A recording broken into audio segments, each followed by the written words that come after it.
3টা চ্যানেলের রিপোর্টার একই সুরে কথা বলেছে। আপনি খোঁজ নিয়ে দেখবেন যে এরাই কোনো না কোনোভাবে বিগত সরকারের দোসর বা বিগত সরকারকে পথভ্রষ্ট করার ক্ষেত্রে এদের একটা অবদান আছে। আমি যে কয়েক বছর সাংবাদিকতা আছে 20-25 বছর, আমি তো যেটা বিশ্বাস করি সাংবাদিকতা হচ্ছে একটা পেশাদারিত্বের জায়গা, যেখানে একটা সাংবাদিকের মানে টিকে থাকাই খুব মুশকিল।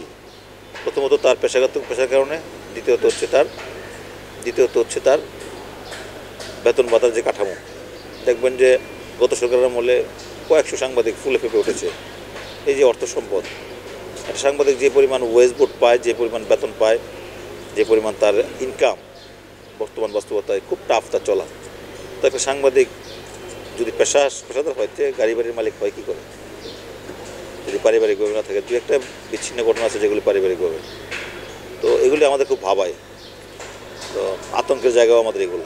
তো আমি বিশ্বাস করি যে আমরা যে জায়গায় আছি, পেশাদারিত্বের জায়গাটা আবার ফিরে আসবে, মর্যাদার জায়গাটা ফিরে আসবে, এবং আমাদের যে মূল যে জায়গা, যে সংবাদপত্রের স্বাধীনতা এবং মিডিয়ার যে পেশাদারিত্ব, এটা আমরা ফিরিয়ে আনার চেষ্টা করছি, এবং খুব শীঘ্রই ইনশাল্লাহ আমরা এটা ফিরিয়ে আনবো। আমরা যে আমাদের ঢাকা সাংবাদিক ইউনিয়ন, ফেডারেল সাংবাদিক ইউনিয়ন, আমরা খুব জোর প্রচেষ্টা চালিয়ে যাচ্ছি।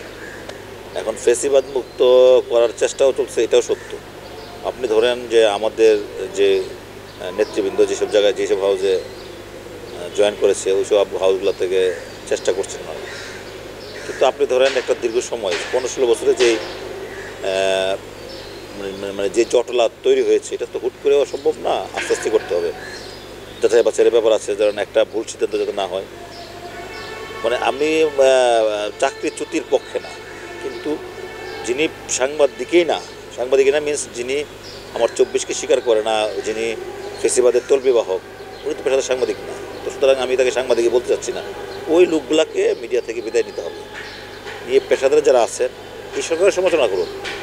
কিন্তু সরকার যে সব ভালো করতেছে তাও না, আবার সব যে খারাপ করছে তাও না, বা পরবর্তী সরকার যারাই আসুক। আমার কথা হচ্ছে যে পেশাদারিত্বের সাথে সমালোচনা করুন, কিন্তু একেবারে সরকারের তলবিবাহক হয়ে গত সরকারের আমলে যারা করেছে, ওটা সাংবাদিকতার ইথিক্সে পড়ে না। যেহেতু সাংবাদিকতার ইথিক্সে পড়ে না, ওদেরকে আমি সাংবাদিক বলতে রাজি না। যে সাংবাদিকের নাম দিয়ে যারা আছে দলীয় কর্মীদের, এদেরকে বিদায় করে দিয়ে আমাদের এখানে আমাদের প্রফেশনালদের স্থাপন করা হোক।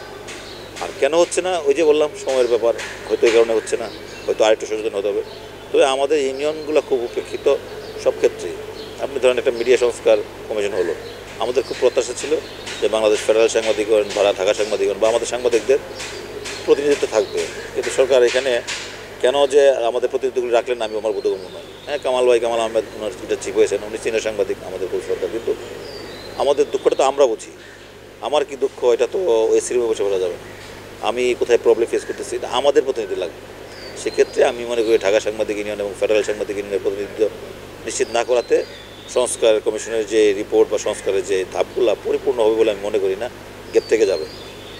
এটা পুনর্বিবেচনার দাবি রাখে। সবশেষে একটু ভিন্ন প্রসঙ্গে বলতে চাই, সেটা হচ্ছে